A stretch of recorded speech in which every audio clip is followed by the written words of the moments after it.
Good. All right, we're live. Awesome. Hello and welcome to another episode of the Mastermind, Body and Spirit Show. Today's guest is the founder of the Create Your Own Life podcast, which helps entrepreneurs live the lives they know they were meant to.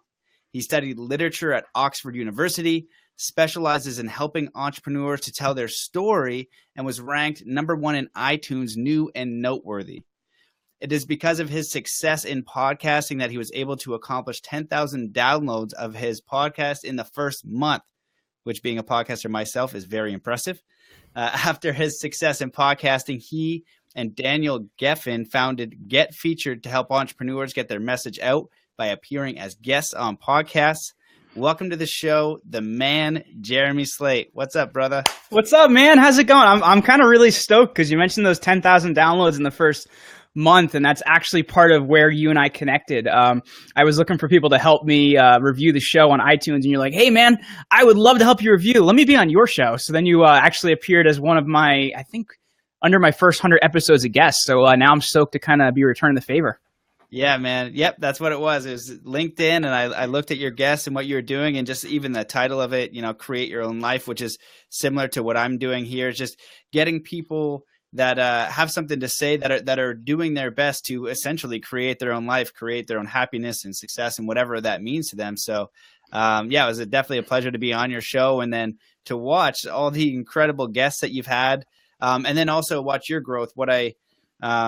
What I really enjoy was with you, like the podcast, you and yourself outside the podcast are a very impressive human being. It's not like the guests that make you. It's like, no, like you've made yourself. And then also you interview other people who've made yourself. So do you just want to give the audience a little bit of background about who you are, a little bit about your history and how you got to where you are today? Sure. And I guess I'll have to mention some of my fitness stuff too, because you mentioned about impressive stuff about me. And that's kind of one of the big things people really notice first off. So since the age of 14, I'm 30 now, I've been a competitive powerlifter. And so 5'7", I'm weighing like $170 now. And I've pulled an 80,000 pound army tank. I, have done 100 pull-ups. I've done some crazy stuff. So fitness has always been like my thing. I always kept myself in good shape. But at the same time, I've also been an academic. So go figure, like two things that don't really quite add up. I studied world religion in undergrad and was a philosophy minor. And I also had a second minor in Torah. I'm not even Jewish, so go figure. Then I studied literature at Oxford. It was an exchange program with Seton Hall University. Then went back to do my MA in ancient history. So I studied Latin for about 12 years. I can read it. I can speak it. I can look at English words and know where they came from, which is actually super, super helpful. Go there, I get out, and I'm like, all right, so now what do you do with your life when you have a master's degree and you didn't get into the PhD program you wanted? You go back to personal training. That's what you do. So I was personal training when I graduated undergrad, and I was also painting houses at the same time. So I was working like 16, 17 hours a day, not sleeping a heck of a lot, and I was a pretty cranky dude to hang out with most of the time. And I happened to run into a family friend in the grocery store that was a priest, and he goes, hey, the private school that I work at is looking for teachers. In New Jersey, you don't need a teaching certificate to teach in a private school. They just kind of throw you in a room, say best of luck, and hope nobody dies. And it was a very stressful situation. I was burnt out very, very quickly in about 2 years. And at the same time, my mother had had a stroke, so I kind of lost that very strong figure in my life. And my wife was approached about a network marketing opportunity. Never seen it before. I'm like, dude, I'm gonna make like $100,000 next month. This is gonna be incredible. Needless to say, it didn't work like that, but that was at least the thing that got me into business. And from there, a couple of years down the road, I got into podcasting, and that's kind of where Create Your Own Life and everything else came from. Wow. All things that I did not know. Really cool. Well, I like the teaching thing because I went to Nepal and I wanted to meditate with monks, right? And so part of me being there, I wanted to give back and teach English. So I was teaching English to, I would say about kindergartners, maybe grade 1. And then I was having adult conversations in the afternoon. And I thought because they were monks, it was going to be kind of easy. It was a nightmare. It was so challenging. So I totally get that. That's interesting in your background.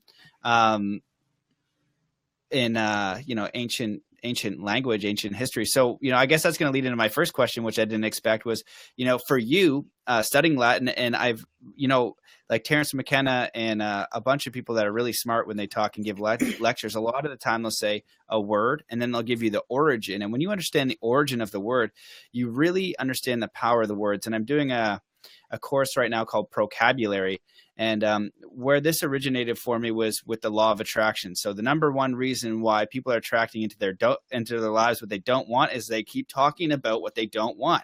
So when you talk about what you don't want, you're giving attention, energy, and focus to what you don't want. Right. So in sport, it's pretty obvious for me. It's like if you don't want to fall on a backflip and you're about to do that, don't say, I don't want to fall. Say, I want to land it.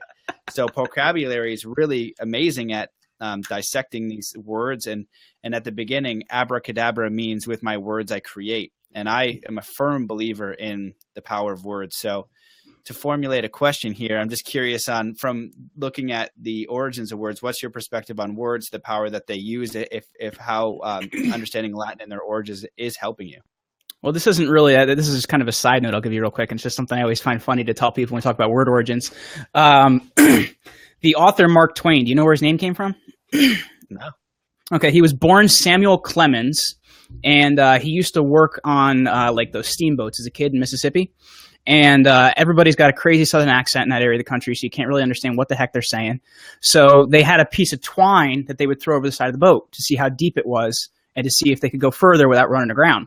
So they'd say, all right, mark the Twain rather than mark the twine. So that's where he got his pen name from, was Mark Twain, for when they would mark the rope to see if they weren't in water that was too shallow so they'd run aground.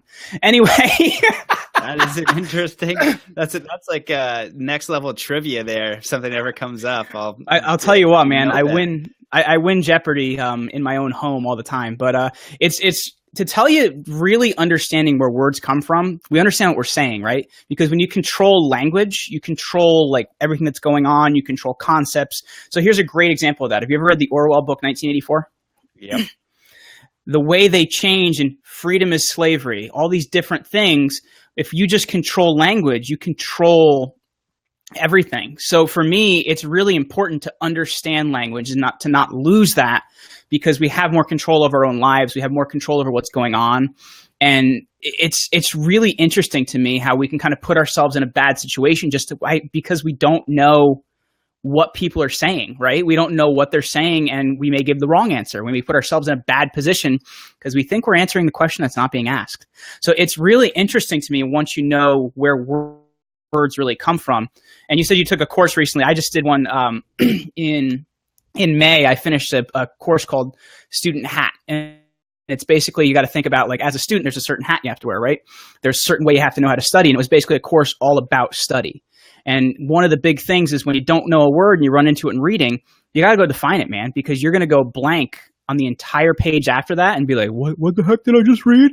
So one of the big things in really truly understanding a word is getting its origin, because if you know a derivation of a word, you're going to have a full concept of that word. And just to me, that's really important. Yeah, dude, 100%. I agree with all that. Super important. I'm actually, hold on. So I was reading a lot. I read a lot. And this book came to me in Whistler.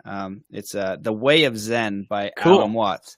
So I'm like, oh, man, it was like one of those book exchanges. So I pick it up for $1. And I'm like, this is going to be an awesome read. Every freaking paragraph has probably 5 words I do not understand. So I was just like, how is The Way of Zen so complicated? And that's what my introduction to Alan Watts, trying to read his stuff. I was like, this guy is way too smart. Like, oh my God. And so I totally get that. I couldn't pass go because it was so this book took me forever to read, but it was worth it. The depth of knowledge that I created for myself because of that was massive. And the other thing is too, a lot of times we get in these conversations and people don't want to ask what that word means. I always ask. I'm like, hey man, even if it's dumb, sometimes it's a word I should know, and I'm just like, wait, can you just clarify the definition of that so I understand it correctly? And this is, I had, when I went to college, I went for law and security, and I did criminal classes. And there I really realized, with some of the teachers that they actually, the same word won't mean the same thing. So I have a huge bone to pick with law. We should be free beings. We should be we're basically bears You know what I mean? When law comes in is when you steal someone's crap and you harm them and you do really bad things. Everything else is legislation, and it's maritime sea law. When you open the gate, it signifies boarding a ship. That's why our birth certificates are shipping container receipts. So you go in there as an individual, and there's a banker on the other side. It's like a judge is a banker, and it's over some sort of money value.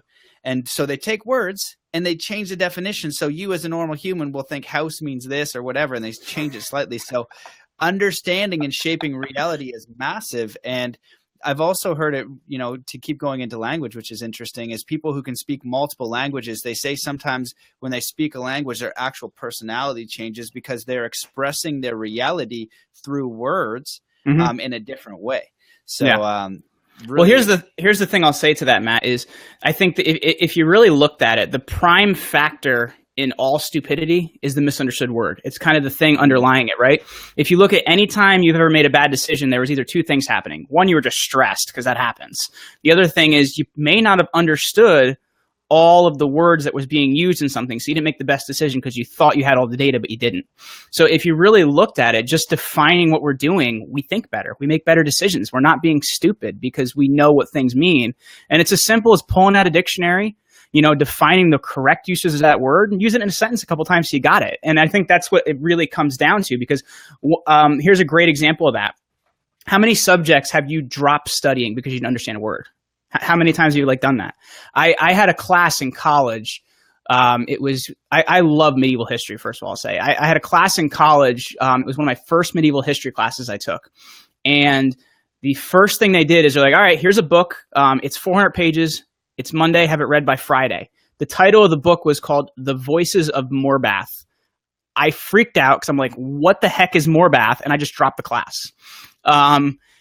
But when I looked it out, it was actually a town to the south of London. Okay, great. If I had known that, I probably would have stuck with the subject, and it probably wasn't that difficult. But I actually dropped the subject because I was like, I don't know what Morbath is. And it was just town. Interesting. Yeah, no, that's an interesting concept for sure. It makes us feel, when we don't understand the words, it makes us feel basically dumb.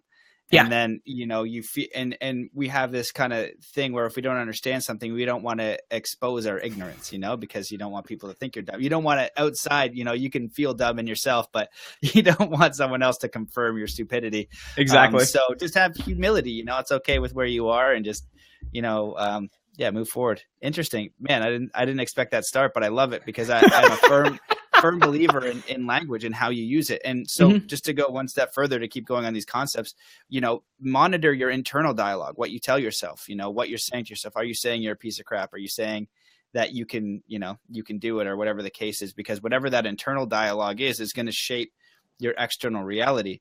So, I guess the question that I want to ask, I have a few written here, is you've really interviewed some amazing guests. I really enjoyed being on your show. You're a great interviewer. You pull out fantastic concepts, lots of takeaways from each guest. So you're really into success, entrepreneurship, mindset. Did you find some common themes among these very successful people in how they think, how they live, their habits, things like that? I think the first thing is something I really struggled with, and it's not until now that I've really become comfortable with that, and that's worrying about what other people think of you. Highly successful people don't give a am I allowed to swear on your show? Well, it's Facebook Live. We keep it minimal. Before, it was a little bit. They don't give a crap. They don't give a crap. They don't give a crap about what other people think about them. And for me, honestly, that was personally one of my biggest struggles. I started out in public school. And I was like super brainiac genius as a kid. So the way they handle that in public school is they either give you more work to keep you busy, and once you realize that's stupid, they try to drug you to keep you in your chair. So they said to my parents, either we put him on medication or he goes to private school.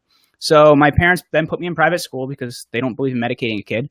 And private school is interesting because if you're not like part of the club, and also you're not like a white collar kid yourself. I was a blue collar kid. Both my parents, didn't get past high school. So like I didn't really fit in the club. So from there on out, I was bullied from third grade until senior year of high school. So I really worried a lot about what people thought about me. And because of that, you don't make the best decisions for yourself, for where you want to take your life, for anything you want to do, because you're so worried about what people think about you. And you have to understand, like, you have to have this own code of honor for yourself of not giving a crap about what other people think about you, because it's really important. It's really important to not think about what other people think about you. And that's the first thing I noticed about highly successful people. They don't give a crap. It doesn't mean that they're jerks or they're going to be mean to you or whatever, but they can say, somebody could say to them, that's not going to work. That's stupid. And they'll be like, all right, great. Watch me. And I think that's one of the first things I found out that's really, really important. The other thing is there's actually a little bit of altruism to what they do. And because if you look at a being at our core, right, as a spiritual being, the thing we want to do most of all is help. And when you take away a person's ability to help, that's when they become a criminal. That's when it happens. So the thing I found about a lot of these highly successful people is they've realized their basic purpose to help. They've realized that. They've learned that. They're like, okay, how am I going to apply this now? Because if I help other people and I create this pro-survival purpose, or this purpose that helps other people survive, I'm going to survive well myself. And that's kind of what I've realized, that they realize by helping, they're going to make a lot more money. They're going to be more successful. They're going to travel more because they put that purpose out front. And I think that's the second biggest thing I've learned. Other than that, stories are very different. People sell differently. People communicate differently. They market differently. But if you had to look at it, it's those two things. Number one, they don't give a crap. And number two, they're all about help. That's amazing. I love that. The second one for sure. Something that I speak about frequently is when and from a spiritual perspective or a human perspective or a life, like the most basic perspective is like, if you actually care about others and you're thinking about how you can help them, well, that's what business is. If you go back and, you make leather for people for their horse or something, that's something they need. You're helping them. That's how basic it is. Now we have all these models. So what is it in you that you're passionate about?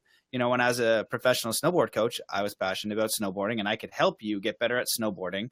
And I loved it, and people loved it too. I gifted them a hobby. I gifted them the ability to go down the mountain. It's as simple as that. So, but when you think about what I can get, how can I get, then you're kind of distorting yourself, and it's probably not going to work out the same way. And to speak on, the not give a crap about what people think, I think it's great because for me, the podcast is starting to grow a little bit. I'm starting to get. You are crushing it, by the way, I may say, my friend. Anyway. Thank you, man. I appreciate that. And, I'm honestly nervous. Like I have this, I'm like, a bearded guy and I'm pretty strong and do martial arts and all that masculine type stuff, but I'm super soft. Somebody's like, you suck. And I'm like, oh man. And I feel shitty about it, and here's the thing, man. If you want to get over that, try door-to-door sales for like a year. You won't give a crap about anything. Right, yeah. I actually if I could grow a beard, I would too. I just, I'm 30 and like I don't have any hair follicles here. So anyway. You'll get there, man. That baby face is wonderful. So do you have any like tips for people? Because I feel like, when you are afraid, this is such an important point.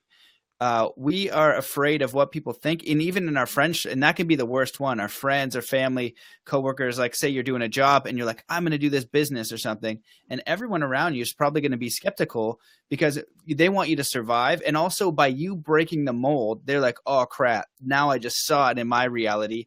This person changed and now I know it's possible for me too. So they kind of like crab in the bucket you a little bit. And then outside online, it's just a bunch of haters. I just imagine, I think it's Kyle's dad or Stan's dad from South Park, if you've seen that episode where he just trolls everybody so amazingly. But I feel bad. So, what do you recommend for people like just getting connected to what it is that we want to give? And then when they receive that feedback or bullying, which is rampant, and even in high schools too, if we want to think about that, I just realized, I had a deepening understanding how bad it is in high school. In high school, when I was going through, you only had someone pick on you and then maybe some word of mouth go around. Now it's like on the internet for everybody to see and then comment on. That's traumatizing. I'll tell you what, man. I was, like I said, I was super soft at that age. I wouldn't have survived like this current like social media, like let's destroy them, thing. Mm-hmm. And just to your South Park point, don't smell your own smug, man. Oh man. And your original question there, just because I got the South Park thing in my head and I started laughing inside. That'll happen. Just so do you have any like just tips, mental mindset to just kind of switch it in people's brains so you can like, okay, haters gone, and I can connect and feel okay, because it's going to shape how they act and the choices they make and what they do. Sure. Yeah, no, totally. Cause here's the thing, man. Like, wow. Like I said, I made decent money in network marketing, though I didn't make a ton. But let me tell you, man, it is the greatest test of the people around you, because you're very quickly going to find out who really supports you and who really doesn't support you. When I started that, my best friend who was actually my cousin at that point in time, looked at me and said, and if my wife wasn't next to me, she wouldn't have believed me, because I tend to have a tendency to make things sound worse than they are sometimes. But he goes, I know what you're doing, and I'm going to do whatever I have to do to see you fail. And my wife just looked, exactly. My wife just looks at me and goes, she looks at him in the face and she goes, that's the single most evil thing I've ever heard somebody say. And he looks at her and goes, you lady, just bleeped out my first word there. So it really quickly helps you determine how people around you feel about you. And I think that you have to understand there's two types of people in this world, right? There's social people and there's antisocial people. And luckily for the rest of us, there's 80% of the world is social. There's only 20% of the world you have to really worry about. And out of that 20%, only about 2% you really got to have to worry about. So we got a pretty good shot of meeting good people in our lives. And you have to understand too, you were talking about reality before, right? I was raised in a very small town. Like, it was under a mile. Most people, if they graduated high school, woohoo. If they went to college, bigger woohoo. So like, if you did anything extraordinary, everybody kind of poo-pooed that. You know what I mean? It was kind of like a big issue of why would you do that? So you have to understand what people's realities are and what they can tolerate. You know what I mean? So that it's going to help how you communicate about it, because sometimes we communicate to people on a reality they can't have. And if somebody can't have that, it's going to create more hatred for ourselves. So number one is thinking about how we're communicating that something. So you can like for example, let's say if you have somebody that's a really negative person, you could find a way to kind of add a little bit of negativity to that nice thing that happened to you. And they can actually have that now, because you figured out a way to communicate it to them on a level they can have. So that's something you got to kind of first realize. The second thing is, do something that scares the hell out of you, man. Like, don't jump out of an airplane or anything, unless you're on a snowboard. That might be worth it. But do something that scares you. For me, it was going into business, because I was the consummate academic, man. Like, I was not going to approach anybody because I was shaking in my own boots. You know me now, and I'm nothing like that. I just spoke in front of a group yesterday and everybody's like, wow, you're awesome. I'm like, yeah, no, I didn't used to be able to do this. So it's really doing something that scares you and causes you to have to extend your skills. You know what I mean? Mm-hmm. So like, for me, it was network marketing. It was direct sales. I hated selling, but I learned to love it and learn to, really get a lot of those skills. For other people, I don't know if you've ever heard of Noah Kagan's coffee challenge. Have you ever heard of that? No. It's the coolest. It's the coolest thing. You walk into a Starbucks and they ask you to pay for your drink, and you say, hey man, I'd like a 10% discount. And they look at you and they either call you crazy or they actually give you the discount. Like, he's had some people get it. So it's basically, you're asking for something that you're totally going to get rejected for. So you can kind of build up that, ability to get rejected. Because for a lot of us, we take it to heart, man. I did early on. And the thing you have to understand is, we're going to go back to that point of realities. People aren't saying no to you. They aren't hating you. They just can't have your reality. And you have to understand that. That's just where they're at. That's just where they're at in their life, where they're at in their spiritual journey. And you just have to understand that and just be okay with it. If they definitely have evil purposes for you, like the cousin I mentioned before, well, those are people to get rid of, man. You get them out of your space, because you're going to make mistakes around them. You're going to get sick around them. And despite what other people like to say, I believe when you get sick, there's something more wrong and you should take a look at it. So it really, to me, number one, do something that scares you. Number two, audit who's around you, because to me, it's really, really important to have the right people around you. Amazing, man. Yeah, those are fantastic insights. And I 100% agree with all that. That do something that scares you for sure is pushing you past your comfort zone, right? And that's really what it's going to take.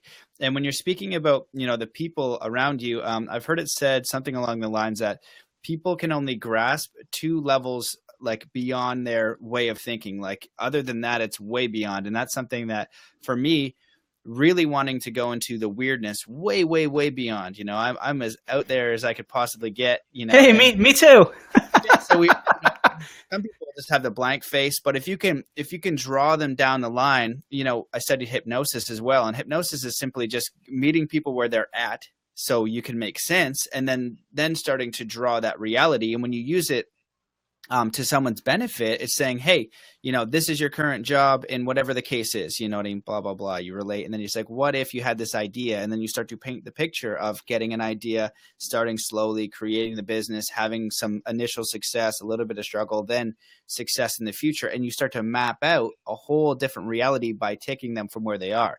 So, with your podcasting, it's like, hey, you have a product you want to, get out there. If you're on 20 podcasts with this much reach, imagine the customers are going to come in, we're going to shape it this way, and then you're going to be able to serve at a greater level. And so you share with them like what that reality can be. And so, when we're just doing something that's challenging people's reality for whatever reason, and it could be like a personal thing for our own evolution, because I find that once you get over it, it almost doesn't exist to the same way. It's just like once you've kind of gotten out of the bucket, you've come the crab in the bucket thing, they want to pull you down. And once you've made that step, it doesn't affect you, and then you're around people who are really supporting you and really encouraging you. Like I said in the podcast, people who are doing it, I see your success and like, yeah, man. Yeah. He's doing it. Look at that guest. Heck yeah. And you really cheer someone on, because it's in this model of reality or thinking there is no competition. Like, there's only friendship, there's only collaboration, there's only enough for everybody. Like there could kind of be a competitor, but like, there's room for everybody.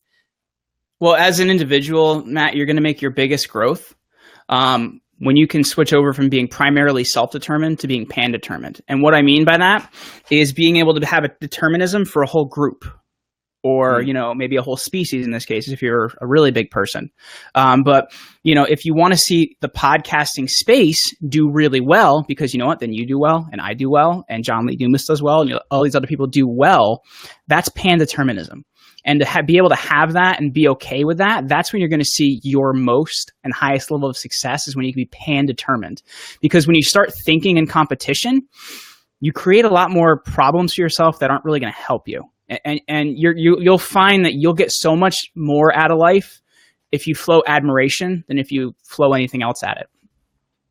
Yep, 100%. Yeah, and it goes back to, the same fundamental that I continue to talk about, is just be of service to a bigger picture than yourself, Yeah. So I know, and that's how I think. I think of, when I wake up, how do I be of service to the best of my ability? Now I know if I help you, and I know what you're doing, and I know who you are to a reasonable degree, and what you're putting out, I know if I help you, people win. I know that if people tune in, so if the people listen to my podcast, check out your podcast. It's fantastic. And so I know they're going to get juicy, pieces of information. And if they want to be an entrepreneur, they get some, help from me, from a different guest and a mindset. Then they go over to you. And then you've got this entrepreneur that just gave them 5 useful tactics to get started. Now that person's winning, and it affects their community. And that just makes sense. Yeah. That just makes good old sense that everybody can win. So, I guess where I want to go with this, your podcast is create your own life. And so we live in a society that is designed for us to fall in line, to do what's secure, to, basic, don't go outside the border, because as soon as you color outside the box, everybody's telling you where it should be colored and how it should be colored. And then it's also risky. It's risky to go do that. So from your perspective of achieving it within yourself, and then also interviewing, how many guests are you at now? It's like almost 200? We had 289 come out today. Dang, 289. Yeah. Been busy, man. Yeah, 289. So of all these experts and guests that you're around and doing it yourself, what do you recommend as like some practical tips for people to get started into creating their own life? Well, first of all, I'll say there, one of my favorite cliches is you got to risk it for the biscuit. So anyway, if you're not taking risk, man, if you're not living a little bit dangerously, you're not going to get anything done. And I think that's kind of the first thing you got to look at, because here's the thing, man. I played it safe. I played it extremely safe. I went to college. I got the good job, and I hated my life. And that's not to say that there's somebody else out there that's not going to be perfectly what they want. But for me, I wasn't able to create anything or do anything or, really impact the world. And for me, that's really important, man. It's really important. So to me, the first thing you have to look at is, what do you want to be, man? What do you want to be? What do you want to be? and how is that going to lead the rest of your life? Because if you don't have that primary step, you can't do the rest of it, you know? And then you look at that and you say, okay, well, what do I have to do? What do I have to do to have that beingness? And by the end result of that, what do I want to have? And you have to really think about those three things. And you have to think about how that's going to work in your life. So really, I see that's where a lot of people screw up, is they have no idea what they want to be. And because of that, they're going to be shaken with the wind. Like, oh, this thing over here looks really great. Let me run over here. This thing over here looks really great. Let me run over here. Or they get the house because why? Everybody else has got one, so I guess I need the house. You know, they get the cell phone that's japping the radiation in their head. And why? Because everybody else has got one. So everybody's got an iPhone. I need to get an iPhone. So this is the thing you have to think about is, how does this line up with you as an individual and your basic purpose? And where is that going to take you? Because I think a lot of times we don't know where we're starting. So you have no idea where the heck you're going to go. And that's really what you have to really figure out for yourself, because once you figure that out, everything else gets a lot easier, because then you can start mapping it out. Okay, cool. So I need to do this, need to do this, need to do this. Like, so for me, like I wanted to create my own life. How was I going to do that? Well, in the online space, you have to start with creating a perception, right? You have to start with creating a celebrity perception. So how was I going to do that? I was going to interview other celebrities, and I was going to find out what makes them tick, what makes them be able to help other people, what makes them do things. And you'll notice through positioning, your own positioning starts to rise. Now you have to start looking at, you know, where can you contribute article-wise? Because now you're going to start making that personal brand rise even more. And then you can start looking at more opportunities and more opportunities. And really, it's amazing what you can do with this idea of personal branding to create your own life. Because for me, that was a huge part of how I did it. I have an amazing message and I really want to help people, but if there's nobody to hear it, then it doesn't matter, man. So you have to really know where you're starting out, and then you can figure out what the path looks like. Awesome, dude. Yeah, I totally agree. I feel like I totally monologued on you. Sorry about that, man. No, man. Always the more you can go and just keep going. I'm just gonna listen, man, and take it in. They're wonderful insights, and I 100% agree. You know, when I do coaching, or the last time when I speak, usually it's around, you know, you can do anything in your entire life. You have a whole lifetime to do it. You have an entire life, and so once we can find that idea that really motivates us, that is our expression of being human, that we really want to create, then you can move forward. You have a direction. You have no idea what the end goal is going to be. But when you figure out what you love and how you want to serve and give back, and what, you know, so it could start general, you know, it could start, for me, the first general expression was snowboarding. And I wanted to be the best snowboarder I could be around it all the time. And I was always learning about mindset and psychology and things like that. But through that, I learned so much to get me to where I am. And so now when I'm podcasting to people, I have so many real experiences that I can draw from to, you know, make sense and draw bridges and all that kind of stuff. So I expanded in the way that I wanted, because I kept looking at, you know, who I want to be, how I want to live. And when we can find that direction, we can move forward. And the thing is, most people, I think, fail in business because they have an idea of a business that they want to create that's going to get something, but it's not this really deep intrinsic motivator, you know, because business is, you're going to fail. It's just a part of it, right? And you just, whether you're going to give up or not. But if this is your vision and it's connected to who you are, like really, it's just an expression of who you are, then no failure is permanent. It's just, you're going to keep going beyond that. Well, and that's the thing too, man. Like I see this, I see this especially in the coaching space, and probably so do you. There's so many people that want to sell that $20,000 package, but they don't, number one, know why they're doing it, and they aren't offering $20,000 worth of value. So that's what you really, really, really have to think about is having that value and that help first and foremost behind what you do. Because here's the thing, man, money flows towards pro survival points. So if I am really wanting to help and really honestly wanting to help each person, it's going to be really difficult for you not to make money. You know what I mean? So it's just something you got to think with when you're really looking at your direction. Interesting. Yeah, totally agree. So I want to switch gears a little bit, because I know you're huge into fitness. You're successful athlete. You know, we were talking about deadlifts one day. I was like, I saw a picture, like, man, I was like, how much are you deadlifting? He's like, oh my God, that's amazing. I was like, yes, dude. So for you, how important is health and being physical? You know, just, you don't have to be a beast like yourself, but just creating what are some fundamentals for living and achieving a healthy lifestyle in the middle of all the craziness of life? Well, I'll say I used to be a beast. Now I'm just a dude. Because I'm 5'7". I used to be 215 pounds at like 8% body fat, and never found a pair of pants that I liked, all that kind of stuff. So you know what I mean? It's just, there's a difference between like doing it to live well and doing it because you want to be like a human bowling ball or something. Yeah, Greek statue. Yeah, you gotta you gotta have a point to it. You know what I mean? Like, because I was just doing it because I want to see how big are the things that I can lift. So you're asking about deadlifts. At one point in time, I was deadlifting 755 and I was squatting 705 and I leg pressed 1,500 pounds, bench 455.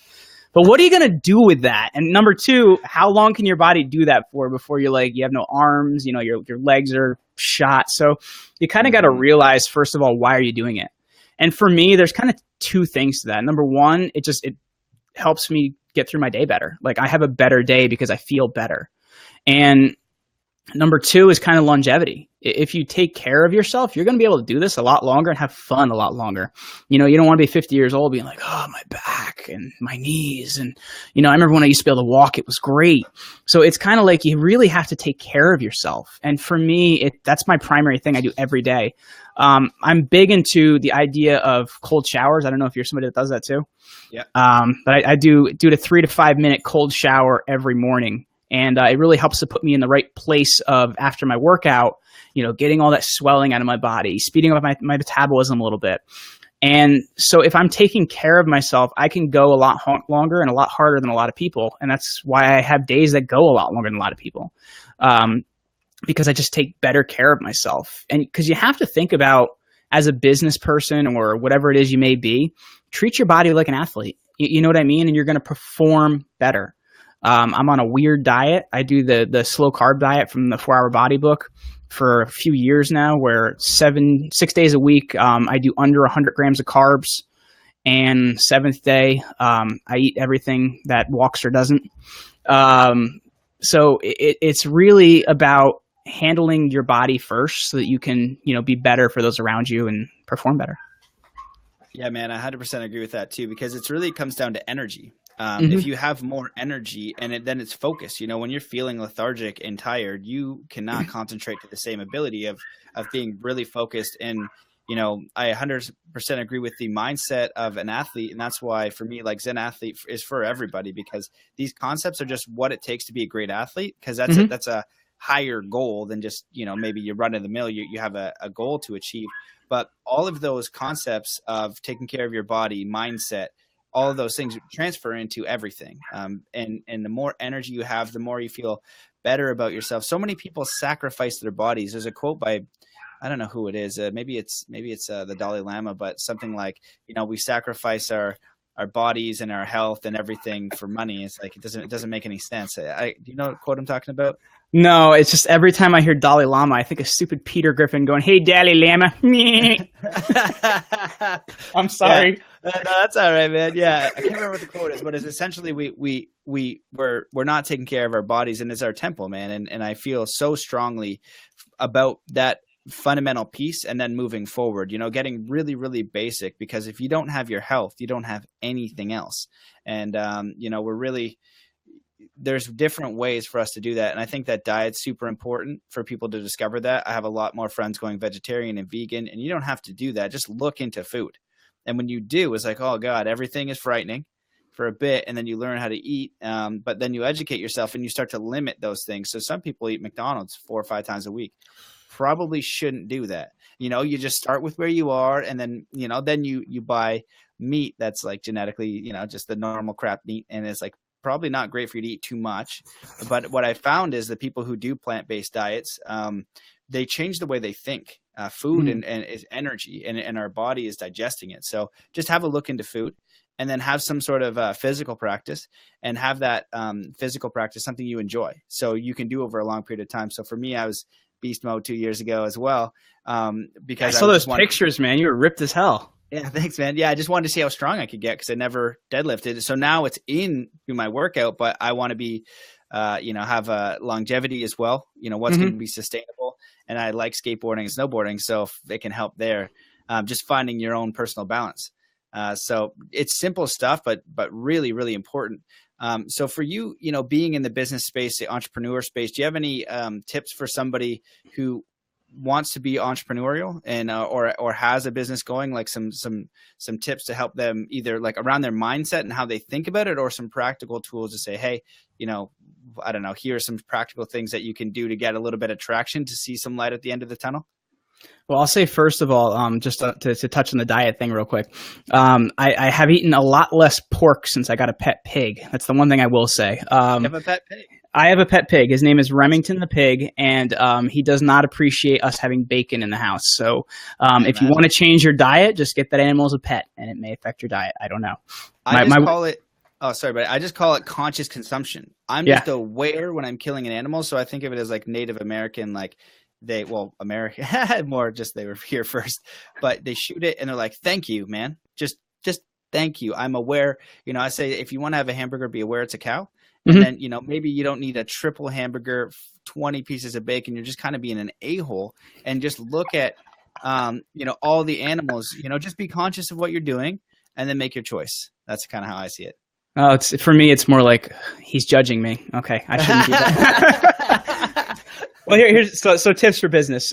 This is the thing I would say, and this is what I've always done, is I look for people that have what I want to have, and I just model success, man. Like for me, that it seems simple, but that's been the biggest thing. I find people that have what I want to have, and I model that. So for me, the guy I've really modeled the most off of, but I don't quite have his personality because we're different people, is Grant Cardone. So a lot of the consistency, a lot of the level of action I take has all been, after things he said. Now you can tell we don't communicate anything like the same way, but for me, it's kind of been a big inspiration for, okay, we want to get 10 people. Okay, then let's send 100 emails. So it allows me to take the right level of action.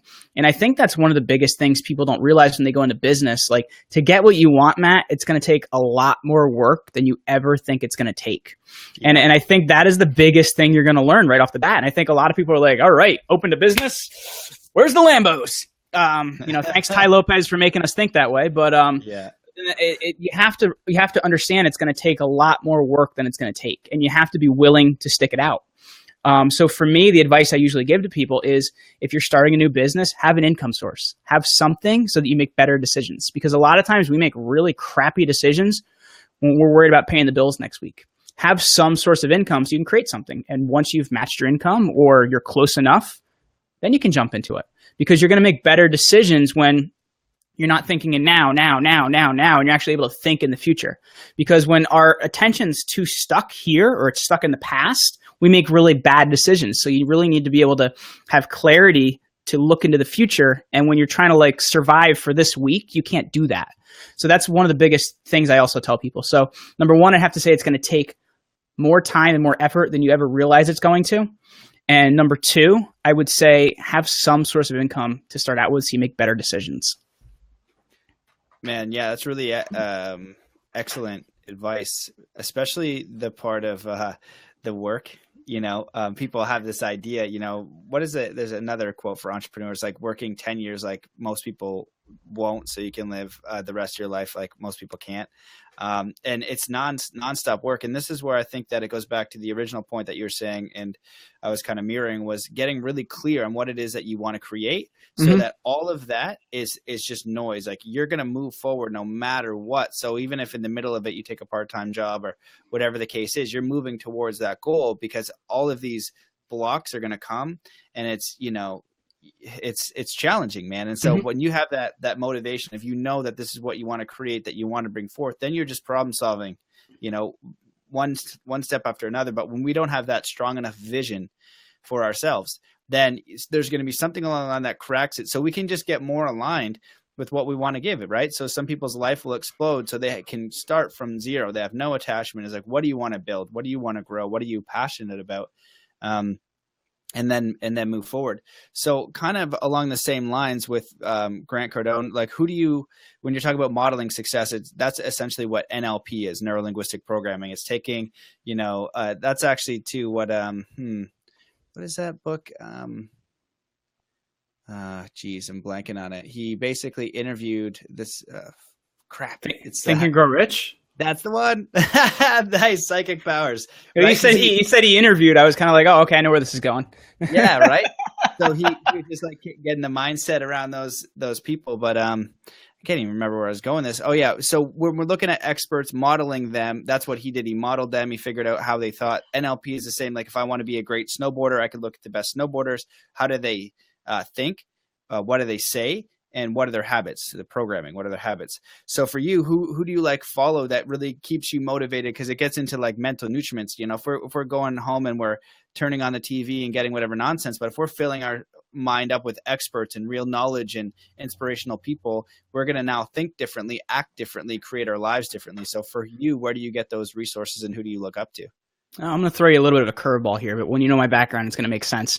So first, I'd say Grant Cardone and Tim Ferriss. And then out of left field, I like to read very long books about people that have lived either 100 or more years ago. I like to look at people that have done things on a very, very high level. So for example, I just finished an amazing book by David McCullough about, it was called The Great Bridge. It was about Washington Roebling, the guy that built the Brooklyn Bridge. And really, really interesting because it was built in 1879. It was finished. And it was somehow he had the forethought to think to build this thing so cars could fit on it. There wasn't even an automobile yet, but he kind of knew he was going to have to build it this strong so we could put things that were this big on it. So there's that. I read a biography recently of Harry Truman. Really interesting guy. And here's the thing I didn't even realize. He felt like a jerk for the longest time because the second bomb that was dropped, he didn't authorize. That was a military plan that was done without him. So he was kind of like, dude, FDR, why did you do that, man? FDR was already dead at that point. So you get a lot more insight when you've learned about people that have had to handle issues on such a high level. Churchill was another great one that I really love to read about. And in college, I actually had an obsession with Alexander the Great. But that's a whole other thing. So for me, it's just reading about big characters in history and seeing how they've dealt with things. Because you're going to think a lot differently when you're thinking, oh, I have to compete with this other business or this other person or whatever. When you think about, I have to create something massive, you're going to deal with things a lot differently in your day-to-day, and things aren't going to bother you as much.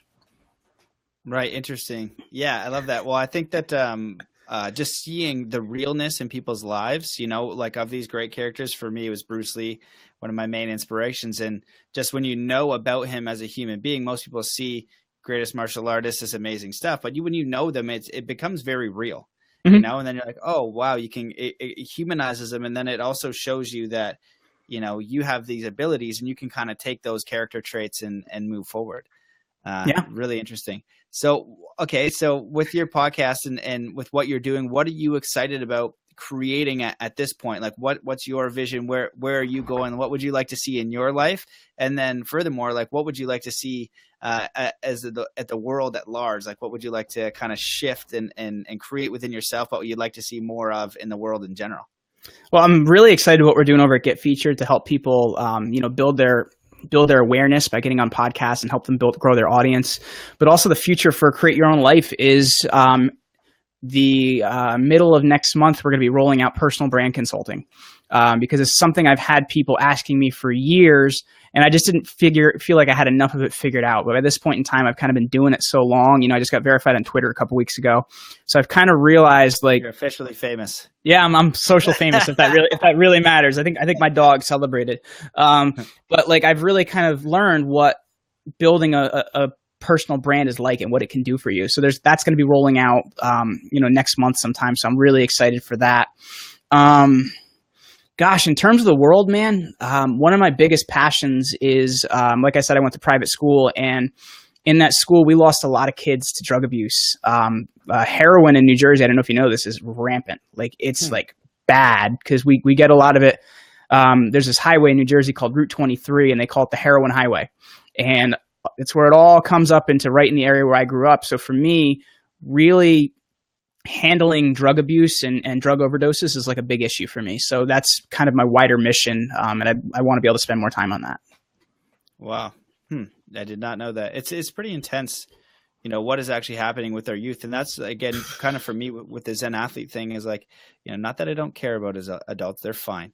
But the youth, man, because if you can empower them mentally, in this world of chaos. It was chaos when I was a teen, and it's chaos is like, I'm 33-year-old adult and I'm still like, social media, like it's all a frightening world of people talking shite, so what if you're like 12 and everyone's doing it? So, I think that's really important. And we do live in a little bit of a wild world that we got to kind of find our own footing. So I like that idea, and anything I can do to support that for sure, man. You got my assistance. So if we're talking about personal branding, do you want to give people like maybe a few of your best tips for what you've learned along the way to just get a little bit of a foot in the door, whether they want to go with, fitness, podcasting, they're doing a business or anything like that? I'd say find a niche and stick with it. Most people are like, I do this and I do this and I also do this. Because a lot of the people in the online space, besides you and I, because we've connected about fitness, forget that I have a huge fitness background because I'm promoting everything else I'm doing. So it's really about, number one, finding out the one thing that you're really going to power home so that people know you for that. And number two, it's just the simplest thing of having a media page on your website. Most people just don't collect all the podcasts they've been on, all of the articles they've been featured in, all the TV appearances they had in one place. And you look a heck of a lot more impressive when you just start there. So if it's that, I'd have to be focused on one thing and also build a media page. It's really going to change, your personal brand if you have something to fall back on to start out with. Awesome. Simple and powerful once again, my friend. Man, this has been a fantastic hour of just what I love, and forgive the sirens in the background. It's just all very practical advice. I think that people can sugarcoat it and make it sound easier than it is, but it really is very grounded to create these things. Like for me doing the podcast, I'm almost at episode 100, huge pain in the butt. You know what I mean? It's like, it's a lot of work. It has a lot of effort. I'm putting in long days all the time. But I really enjoy it, right? I want to do it. So it is more work than you think, but very practical advice the whole way around. So is there anything that you wish that I had asked you, or that you want to leave the listeners with, or anything that you're excited about working on other than the Get Featured and things you've mentioned already? I just want to leave them one piece of advice, and that's stop being a consumer and start being a creator, because too many people are like, I need more of this, I need more of that, and I need more of this, and when I do this, I'll be happy. So, okay, take action, man. That's one of the biggest things that my listeners know is I end every show with motivation may be great, but action is better. And that's the one thing you just really have to understand. So that's what I would leave them with. That's an extremely powerful piece of advice. I was actually just on the phone with someone and they're like, who are you listening to? I was like, man, I spend most of my time creating. Like I try to learn. I'm learning. I'm consistently learning, but I'm very discerning with what I'm learning and, how much I put in a specific amount of time. But I can't read every single book out there, listen to every single podcast. I focus more on creating. So fantastic last piece of advice. Where can people find more about you and check out the podcast and all the amazing stuff that you're up to? Well, if they're interested in the business side of things, it's over at getfeatured.com. Or if they're interested in all things podcasting and personal branding, that's over at jeremyryanslate.com. Awesome, brother. Well, thank you so much for your time. Thank you for coming on. Thank you for all the work with your podcast. I know how much effort it is and how many epic guests that you're bringing on and sharing wisdom. It's definitely one of the top podcasts out there, in my opinion, dude. I think you're doing a fantastic job, and I'm excited to see how you grow, because it's only going to probably get out of control soon. It's just going to be these little steps. So I'm excited and definitely support you and excited to watch, man. Awesome, man. Thanks.